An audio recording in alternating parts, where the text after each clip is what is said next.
नमस्कार दोस्तों, स्वागत है आपका अपनी YouTube चैनल फाइंड करें जॉब्स में। मैं रोहित फिर से एक नई वीडियो के साथ आ गया हूं। और दोस्तों ये वीडियो मेडिकल साइंस वालों के लिए है, जो लोग भी मेडिकल साइंस में अपना करियर बनाना चाहते हैं 2025 में 2026 में। और दोस्तों जिनको भी जॉब जल्दी चाहिए तो ये वीडियो उनके लिए है। जो लोग भी जॉब करना चाहते हैं मेडिकल साइंस में, जो लोग भी BSc नर्सिंग पास है, GNM नर्सिंग पास है, मेडिकल साइंस की पढ़ाई की है, MBBS की पढ़ाई की है, जिनको नौकरी नहीं मिल रही है, जो नौकरी की तलाश में आवेदन दे रहे हैं, तो उनके लिए बहुत अच्छा मौका है दोस्तों। ये वीडियो उनके लिए है दोस्तों। अगर इस चैनल पर आप पहली बार आ रहे हैं तो इस चैनल को सब्सक्राइब कर लीजिए और बेल आइकन को प्रेस कर लीजिए, ताकि इसी तरह के वीडियो आपको मिलते रहे और आप कोई भी एप्लीकेशन मिस नहीं कर सके और आपको समय पे जॉब मिल सके दोस्तों आज की वीडियो बहुत इन्फॉर्मेटिव होने वाली है। और वीडियो शुरू करने से पहले मैं एक मेडिकल जॉब की रियलिटी आपको बताना चाहता हूं, जो कि बहुत स्टूडेंट आजकल फेस कर रहे हैं। मेरे भी फ्रेंड्स मेडिकल साइंस की पढ़ाई कर चुके हैं, उनको भी जॉब्स नहीं मिल, कुछ को मिल चुकी है, जिन्होंने किसी को मिल चुकी है जॉब, किसी को नहीं मिल चुकी है। और अब मैं अगर इंडिया की बात करूं तो ऐसे अगर मेडिकल साइंस की बात करूं तो दोस्तों ये जो कोर्स होता है दोस्तों, ये GNM जो होता है, ठीक है, 3.5 साल का होता है, ठीक है। और BSc नर्सिंग जो होता है वो 4 साल का होता है, ठीक है। और दोस्तों इसके लिए आपको तैयारी करना पड़ता है, बहुत पढ़ना पड़ता है, बायोलॉजी आपको पढ़ना पड़ता है, मैथ्स पढ़ना पड़ता है और बहुत कुछ आपको पढ़ना पड़ता है, तभी जाके आपका यहाँ सिलेक्शन होता है और आप डॉक्टर बनते हैं, नर्स बनते हैं या इमरजेंसी मेडिकल टेक्नीशियन बनते हैं दोस्तों। तो दोस्तों आजकल ये जो जॉब है बहुत चैलेंजिंग है और बहुत वर्क प्रेशर होता है। यानी कि आप प्राइवेट सेक्टर में भी काम करते हैं तो बहुत वर्क प्रेशर रहता है, अंडर प्रेशर में आपको काम करना पड़ता है। आपकी शिफ्ट 8 घंटे की है लेकिन 12 घंटे की हो जाती, क्यों? क्योंकि पेशेंट एडमिट था, आपको डॉक्टर को असिस्ट करना था, ठीक है। ये रियलिटी है दोस्तों। तो दोस्तों इस फील्ड में वही लोग आते हैं जिनको जॉब करना है, ठीक है, चाहे मजबूरी में करना हो, चाहे उनका पैशन हो, चाहे उनका सपना हो कि डॉक्टर बनना है, नर्स बनना है। या ये जो सेक्टर है कभी नहीं ख़त्म होने वाला है, यानी कि जब तक दुनिया रहेगी तब तक नर्स भी हमें चाहिए, डॉक्टर भी चाहिए, कार्डियोलॉजिस्ट भी चाहिए। मतलब मेडिकल साइंस से जो भी रिलेटेड टेक्नीशियन हो, चाहे प्रोफेशन हो, के प्रोफेशन में जो नौकरियां निकलती है वो सब चाहिए, ठीक है। तो हाँ दोस्तों ये जॉब परमानेंट है, चाहे एयरलाइंस में हो, चाहे प्राइवेट सेक्टर में हो, चाहे गवर्नमेंट में हो। ये जो जॉब है दोस्तों एयरलाइंस की, प्राइवेट सेक्टर की, लेकिन दोस्तों ये गवर्नमेंट तो नहीं है। गवर्नमेंट जितनी उतनी फैसिलिटी तो नहीं देती है। कि मेरे जो फ्रेंड्स हैं आज यहाँ नौकरी कर रहे हैं, उन्होंने भी अपना 5 साल 6 साल सरकारी नौकरी के तलाश में लगा दिया लेकिन उनको जॉब नहीं मिला। तो मैंने उनको सजेस्ट किया दोस्तों कि आप क्यों नहीं एयरपोर्ट में काम करते, क्यों नहीं एयरलाइंस में काम करते, वहाँ भी तो वैकेंसी निकलती है, MBBS की निकलती है, BSc नर्सिंग की निकलती है। तो उसने मुझे बोला कि अच्छा रोहित कौन सा पोस्ट में यहाँ वैकेंसी निकलता है। तो मैंने उनको बता दिया 3 पोस्ट में निकलती है, 3-4 पोस्ट में निकलती है। तो मेरा दोस्त तो BSc नर्सिंग किया था, तो मैंने बोला कि ठीक है यार, तुम BSc नर्सिंग किया है तो उसमें अप्लाई कर दो। और लकीली उसका सिलेक्शन हो गया। लकीली उसका सिलेक्शन मतलब जो बंदा का 6 साल नौकरी नहीं लग रहा था और उसकी जो मैं कहूँ क्या बोलूँ, जो तैयारी होती है बहुत अच्छी होती है, क्योंकि तैयारी उसकी बहुत अच्छी थी। कि गवर्नमेंट में तो तैयारी मांगता है, आप तैयारी करते हो, फिर आपका सिलेक्शन होता है, फिर डॉक्यूमेंट वेरिफिकेशन होता है, तो उसकी तैयारी बहुत अच्छी थी लेकिन उसकी सिलेक्शन नहीं हो रही थी। कारण दोस्तों अब उसी ने मुझे बताया, फिर मैंने थोड़ा रिसर्च किया तो मैंने भी पाया कि ये जो मेरा दोस्त कह रहा है ये बात सही है। यानी कि दोस्तों अगर 1000 पोस्ट निकला है, ठीक है, कहीं पे भी निकला हो, एम्स में निकला हो, एम्स में या रेलवे में, ठीक है, अब 1000 पोस्ट निकला है, ठीक है, 1000 पोस्ट निकला है BSc नर्सिंग के, ठीक है। और यहाँ अप्लाई कितना कर रहे हैं दोस्तों, 2 से 3 लाख या 4 लाख स्टूडेंट अप्लाई कर रहे हैं, ठीक है। अब किसी को कितना को नौकरी मिलेगा दोस्तों, आप ही बताइए कितना को नौकरी मिलेगा? सिर्फ 1000 लोग को ना नौकरी मिलेगा दोस्तों। अब इसमें से दोस्तों 1000 लोग को सिर्फ नौकरी मिलेगा और बाकी 2-3 लाख लोग कहाँ गए, उनको नौकरी नहीं मिलेगी।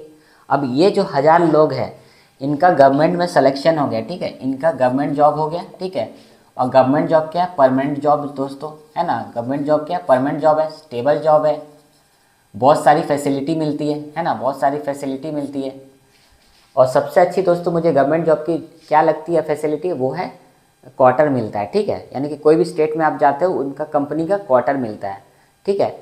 तो अब किसी कारण किसी का जॉब नहीं हुआ, जैसे कि मेरा दोस्त का नहीं हो रहा था, तो मैंने उसको सजेस्ट किया भाई तू यहाँ पे आ और यहाँ पे अप्लाई कर, और विद इन उसका 3 महीना के अंदर जॉब हो गया, वहाँ वैकेंसी थी। अब ये जो बंदा है यानी कि जो मेरा दोस्त है, ये जो है इन्होंने क्या किया था दोस्तों, ACLS करके रखा था, BCLS करके रखा था, फर्स्ट एड करके रखा था। 6 साल में इन्होंने जब तैयारी करा था सरकारी नौकरी का, हॉस्पिटल में, चाहे एम्स में, चाहे रेलवे में, चाहे नवोदय विद्यालय में जो स्टाफ नर्स की वैकेंसी निकलता, सब में डाला, उसका हुआ नहीं। कारण दोस्तों क्या था, कारण ये था 2-3 लाख लोग आवेदन कर रहे। और दोस्तों ये जो GNM होता है या BSc नर्सिंग होता है, 3.5 से लेकर 4 साल का जो कोर्स होता है दोस्तों, उसमें हर साल लोग पास हो रहे हैं, यानी कि हर 3.5 साल में GNM लोग पास हो रहे हैं, हर 4 साल में BSc नर्सिंग पास हो रहे हैं, लेकिन उतनी जॉब्स हमारे यहाँ नहीं है, चाहे फॉरेन में भी नहीं है, इंडिया में भी नहीं है। आप जान रहे हो अभी 70% जो कैंडिडेट है वो यूथ है, उनको जॉब चाहिए और जॉब है नहीं, ठीक है। अब प्राइवेट सेक्टर ऐसा है दोस्तों, यहाँ पे खासियत दोस्तों, मैं यहाँ इस वीडियो में खासियत मैं बता रहा हूँ क्या आपको करना पड़ेगा। ये जो प्राइवेट कंपनी है दोस्तों, यहाँ पे आपका कम समय में जॉब लग जाता है अगर आप ये सब कर लेते हो, ठीक है। ACLS कर लेते हो, BCLS कर लेते हो, फर्स्ट एड कर लेते हो, साथ ही साथ आप रिलोकेशन करते हो, ठीक है। रिलोकेशन, अब दोस्तों रिलोकेशन का मतलब क्या होता है, मतलब रेडी टू मूव, ठीक है। रेडी टू मूव यानी कि कोई भी शहर में आप मूव ऑन करना चाहते हैं। जैसे कि वैकेंसी बॉम्बे की निकली, ठीक है, लेकिन कंपनी की ऑफिस दिल्ली में भी है, कलकत्ता में भी है, बिहार में भी है। तो क्या हुआ दोस्तों, अब बिहार में उनकी स्टाफ की ज़रूरत है और बॉम्बे में एक्सेस स्टाफ है, तो बॉम्बे का जो ज़्यादा स्टाफ है उसको बिहार भेजेगा, ठीक है। तो कोई लोग तो बोलेगा मैं बिहार नहीं जाऊँगा, मैं कलकत्ता नहीं जाऊँगा, तो ऐसा होता है दोस्तों। तो जो लोग भी यहाँ रिलोकेशन को ये करेंगे, अप्लाई करेंगे, जैसे कि मैंने कल ही एक वीडियो अपलोड किया था, सीनियर फर्स्ट एड इंस्ट्रक्टर, ठीक है, उसमें क्या था, रिलोकेशन का ऑप्शन था। और मैंने आपको पहले भी बोला था, उस वीडियो में मैंने बोला है कि एयरलाइंस और एयरपोर्ट में अगर रिलोकेशन आप नहीं डालोगे तो आपका सिलेक्शन नहीं होगा। तो आपको मैंने एक सीक्रेट बता दिया, आप रिलोकेशन डालोगे तो आपका सिलेक्शन हो जाएगा। और ये जो ट्रिक है दोस्तों, ये जो ट्रिक है रिलोकेशन का, इस सब में कंपनी में काम करता है। अगर गूगल हो, अमेजन हो, टाटा हो, बिरला हो, अदानी हो, उसका जो भी सेक्टर में आप काम करोगे, जो भी कंपनी में काम करते हो, वहाँ पे अगर रिलोकेशन का ऑप्शन आता है एप्लीकेशन भरने का, तो उसको आप टिक कर लीजिएगा, आपका जॉब सिलेक्शन होना है। साथ ही साथ आपका जो सब्जेक्ट नॉलेज होगा उसमें वो पकड़ अच्छा होना चाहिए, पर्सनैलिटी अच्छा होना चाहिए, CV अच्छा बना के रखे, हो जाएगा आपका। तो मैंने मेरा दोस्त को 6 साल से जॉब नहीं लग रहा था, तो उसका जॉब लग गया। तो दोस्तों वो जो बंदा है या मेरा दोस्त है, वो क्या 6 साल का जब तैयारी कर रहा था, उसकी तैयारी भी अच्छा है, यानी कि मैथ्स भी अच्छा है, बायोलॉजी की नॉलेज भी अच्छा है, रीजनिंग भी अच्छा है, इंग्लिश भी अच्छा है, लेकिन क्यों नहीं उसका सिलेक्शन हो रहा था दोस्तों, क्योंकि 2-3 लाख लोग 1000 पोस्ट के लिए भर रहे थे, ठीक है। और 2-3 लाख लोग ऐसा कौन है दोस्तों, अभी तो 10 लाख भी हो गए होंगे या 10-11 लाख भी हो गए होंगे, है ना, क्योंकि हर साल तो बच्चे पास हो रहे हैं और इंडिया में तो मेडिकल कॉलेज की कमी नहीं है ना। तो इसलिए दोस्तों, और सबका सपना है सरकारी जॉब करने का, लेकिन सबको सरकारी जॉब नहीं मिलेगा दोस्तों, आपको प्राइवेट में जाना पड़ेगा दोस्तों। अगर नहीं तो आपको जॉब चेंज करना होगा, आपका प्रोफेशन चेंज करना पड़ेगा, ठीक है।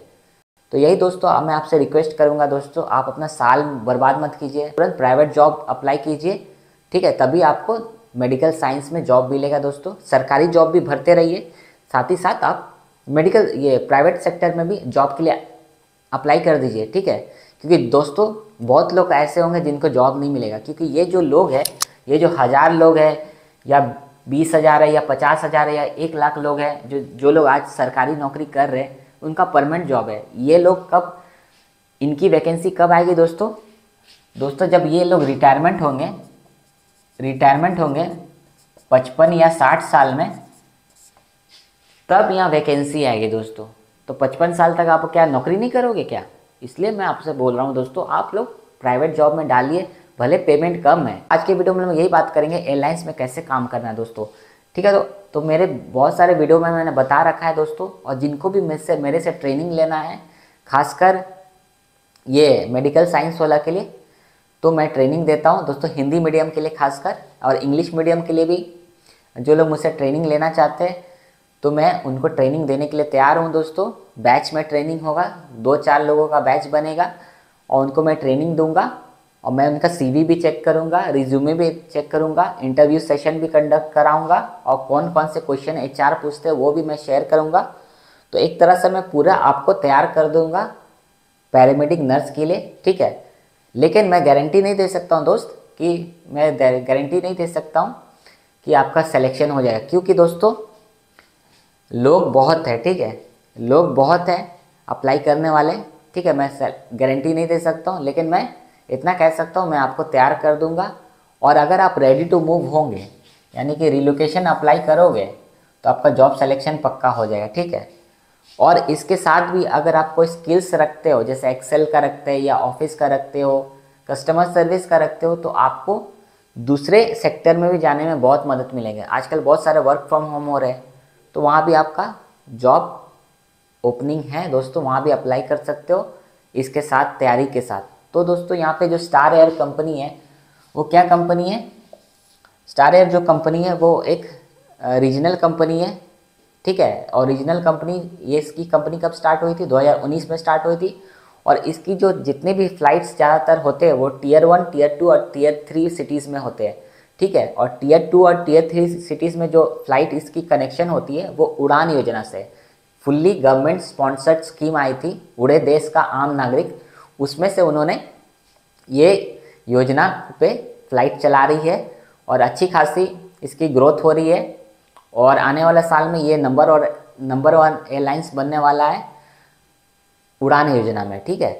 तो यहाँ पे अच्छी अपॉर्चुनिटी है। और पोस्ट जो दोस्तों जो निकला है वो जूनियर एग्जीक्यूटिव पैरामेडिक का निकला है, ठीक है। तो दोस्तों अगर आपके पास ये सब स्किल्स है, ACLS, BCLS, फर्स्ट एड, तो आप यहाँ पे सीनियर लेवल में भी काम कर सकते हैं, ठीक है। आगे जाके सीनियर लेवल में भी आपका प्रमोशन हो जाएगा, ठीक है, प्रमोशन हो जाएगा सीनियर लेवल में, ठीक है। आपका एंट्री होगा जूनियर से, लेकिन कुछ ही महीना में आपका प्रमोशन हो जाएगा सीनियर लेवल में, ठीक है। और इसकी लोकेशन कहाँ कहाँ वैकेंसी निकली है दोस्तों? अहमदाबाद और बेंगलुरु एयरपोर्ट में, ठीक है। और अगर टाइमिंग की बात करूँ तो यहाँ 8.5 घंटा है, ठीक है, 8.5 घंटा का यहाँ पर शिफ्ट होगा, ठीक है, 8 से 8.5 घंटा, ठीक है, शिफ्ट होगा। और क्वालिफिकेशन जो दोस्तों यहाँ मांगा गया है, ANM, GNM और BSc नर्सिंग, मतलब तीनों लोग अप्लाई कर सकते हैं दोस्तों। ANM का भी कर सकते हैं, प्लस GNM भी कर सकते हैं, और प्लस BSc नर्सिंग भी कर सकते हैं, ठीक है। अब दोस्तों यहाँ काम क्या करना पड़ेगा दोस्तों? यहाँ पे बेसिक्स आपको मैं काम बताता हूँ, 2-3 काम बताऊँगा दोस्तों, क्योंकि वीडियो बहुत लंबा हो जाएगा। उसके बाद आपको किसी भी प्रकार का डाउट होगा, मुझसे क्लास करना होगा, मुझसे ट्रेनिंग लेना होगा, तो आप मुझे ईमेल ID में मैसेज भेज सकते।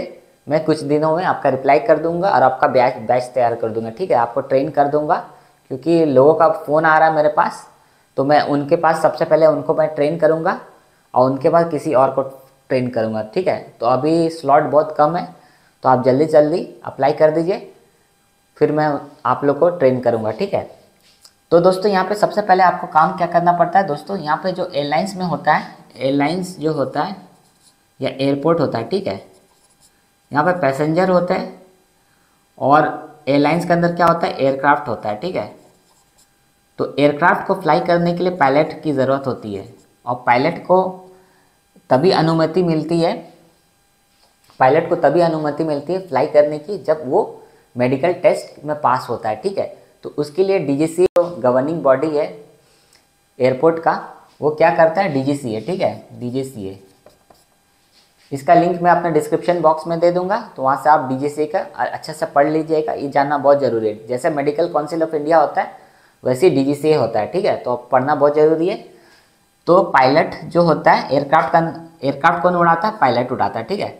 तो पायलट को मेडिकल पास होना पड़ता है, पायलट को मेडिकल चेकअप कराना पड़ता है टेक ऑफ से पहले, और टेक ऑफ करने के बाद लैंडिंग जब करते किसी एयरपोर्ट में, वहाँ पे मतलब प्री फ्लाइट और पोस्ट फ्लाइट, आपको नर्स हो तो नर्स को प्री फ्लाइट और पोस्ट फ्लाइट चेकअप करना पड़ेगा, ठीक है, प्री फ्लाइट, ठीक है, और पोस्ट फ्लाइट, ठीक है। ये इसको आपको याद रखना, बस इसको आपको याद रखना दोस्तों, प्री फ्लाइट और पोस्ट फ्लाइट, इसको आपको याद रखना दोस्तों। ये जब आपका याद हो जाएगा ना, तो इसका बाकी का काम भी आपको याद हो जाएगा। बस ये आज मैं आप बता रहा हूँ, ठीक है। प्री फ्लाइट और पोस्ट फ्लाइट, यानी प्री मतलब क्या, पहले, ठीक है, मतलब उड़ने से पहले, ठीक है, मतलब एयरक्राफ्ट उड़ने से पहले पायलट और कैबिन क्रू का आपको प्री फ्लाइट चेक कर लेना है और ग्राउंड स्टाफ में एएमई का चेक कर लेना है, ठीक है।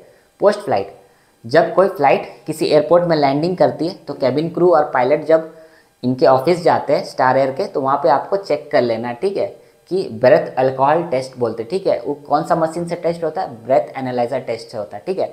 जैसे आप लोग ट्रैफिक पुलिस जो ब्रेथ एनालाइजर टेस्ट क्या करता है, वही करता है। ब्रेथ एनालाइजर टेस्ट का मशीन रहता है, वही उसमें ड्राइवर को चेक करता है। तो उसी तरह आपको यहाँ चेक करना है, ठीक है। ये मेन काम है, यही आपको करना है, हर दिन आपको यही करना है, ठीक है। उसके अलावा आपको क्या करना है दोस्तों, डॉक्यूमेंटेशन और एडमिनिस्ट्रेशन करना है, डॉक्यूमेंट बनाना है। मतलब जितने भी आप चेकअप्स करोगे, पॉजिटिव हो चाहे नेगेटिव हो, उसको सीसीटीवी में रिकॉर्ड करना है, प्लस आपको उसका डॉक्यूमेंटेशन बनाना है। आपको ये भी इंश्योर करना है दोस्तों, जो स्टार एयर के जो पैसेंजर्स है और एयरपोर्ट में किसी तरह का इमरजेंसीज आ जाती है, इंसिडेंट्स आ जाती है, तो वहाँ पे आपको फर्स्ट एड प्रोवाइड करना है, मेडिकल असिस्टेंट प्रोवाइड करना है, ठीक है। तो इस तरह का काम होता है दोस्तों। आई होप दोस्तों ये वीडियो बहुत अच्छा लगा होगा। हाँ दोस्तों, ये वीडियो थोड़ा लंबा हो गया, लेकिन मैं आपको रियलिटी बता रहा हूँ कि मेडिकल साइंस हो चाहे किसी भी सेक्टर का जॉब हो दोस्तों, उसमें आजकल ये चीज़ हो रहा है। और आजकल तो दोस्तों, आजकल 1-2 करोड़ बच्चे तो आजकल जो 1-2 करोड़ जो है, 1 करोड़ या 2 करोड़ बच्चे आज के डेट में ऐसे हैं जो सिर्फ सरकारी नौकरी के पीछे भाग रहे हैं, ठीक है। और प्राइवेट नौकरी भी बहुत है हमारे देश में, और भी नौकरी बहुत है, लेकिन वो कह रहे हैं कि मैंने एमबीए किया है, मैंने इंजीनियरिंग किया है, मैंने 15,000 का नौकरी मैं क्यों करूँ। तो इस तरह से बहुत सारे बेरोजगार आजकल बैठे हुए हैं। तो मैं उनसे यही रिक्वेस्ट करूँगा दोस्तों कि आप लोग कहीं ना कहीं इंगेज हो जाए, क्योंकि दोस्तों आने वाला 2-3 साल में देश बदल जाएगा। अभी बदल चुका है दोस्तों एआई की वजह से।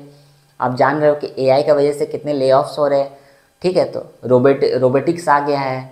तो इस तरह से आपको अपने आप को तैयार कर देना है दोस्तों, और जॉब ले लेना है। तो दोस्तों मेरा इस यूट्यूब चैनल बनाने का मकसद यही है दोस्तों, कि आप लोग को रोज़गार मिले, ट्रेनिंग मिले। मैं यही चाहता हूँ दोस्तों, हर मेरे चैनल से जो भी लोग भी जुड़े हैं उनको जॉब्स मिले। तो इसलिए मैं ये चैनल मैंने इन्हें बनाया है। तो आशा करता हूँ दोस्तों ये वीडियो आपको बहुत अच्छा लगा होगा। अच्छा लगा हो तो दोस्तों इसको लाइक कीजिएगा, शेयर कीजिएगा, और मिलते हैं दोस्तों नेक्स्ट वीडियो में। जय हिंद, वंदे मातरम।